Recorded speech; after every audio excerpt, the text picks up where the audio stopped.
It has been more than a decade since North Birmingham Elementary shut its doors, and more than 2 years since millions of dollars were promised to give the old school a new purpose. But tonight, residents say they're still in the dark. ABC 3340's I-Team's Valerie Bell learns what's to come for the building. Once hailed as the home of the Rams, this brick building on 35th Avenue North once bustled with students. Longtime North Birmingham residents like Tawanja Kendrick remember those days vividly. All of my nieces and nephews went there. Victor Malden also walked the halls of North Birmingham Elementary back in the 1970s. I went there, and it was pretty active. But since 2012, the school has been anything but active. That's devastating. Yeah, it's just devastating. So they need to do something with it.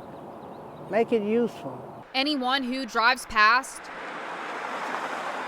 or walks by sees what's become of the building, over 100 years old, sitting empty. We're tired of looking at this vacant building. While the grass is kept cut, the rest of the view tells a different story. Faded letters peeling off the sign out front, a rusted basketball hoop, and broken windows. Just like all the other vacant buildings around Birmingham, it looks horrible. Sandra Brown, the neighborhood president, says they've been left in the dark. We have a vacant building that's been vacant nearly 10 years, and no one's gotten any information. Back in 2022, Congresswoman Terry Sewell announced $3 million in federal funding for the North Birmingham Elementary School redevelopment project. But I think it's time that we actually reinvest. At the time, Mayor Randall Woodfin praised the funding, saying it would help redevelop the former school and address longstanding environmental concerns. But today, residents say there's been no update. We don't know anything about this. So I can't say where the money is. I can't say that the city still has the money in a fund. I can't say that the city has already used the money. More than 2.5 years later. We're still in limbo out here. And until the city takes the time to send someone to a neighborhood meeting or either do a news release, let us know what is going on out here. We're residents, we're citizens. The building is in our neighborhood. Just give us some information.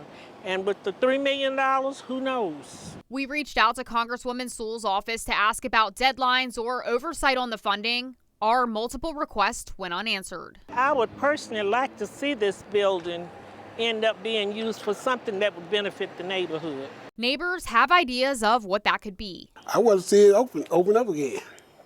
As a school? Yeah, as a school. Make it a recreation center. Do something for the kids. Something active. Something conventional. What would you like to see done to the building? It would be great if they did make that for senior residents, but you hear one thing here and you hear something else somewhere else. While our interview request to Mayor Woodfin also went unanswered, we did hear from the city's Department of Community Development. According to Senior Deputy Director Corey Stallworth, the $3 million is being used to retrofit the school into an affordable housing development.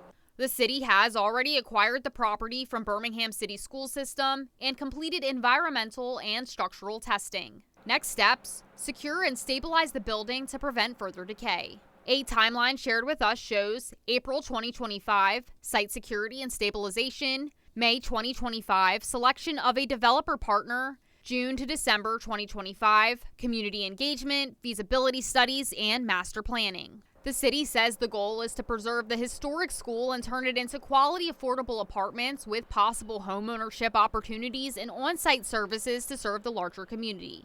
The deadline to complete the project, August 2031. My problem there is that the residents have not been told or given any information on what the city is planning to do with the building. For now, neighbors are still waiting. Been sitting there too long.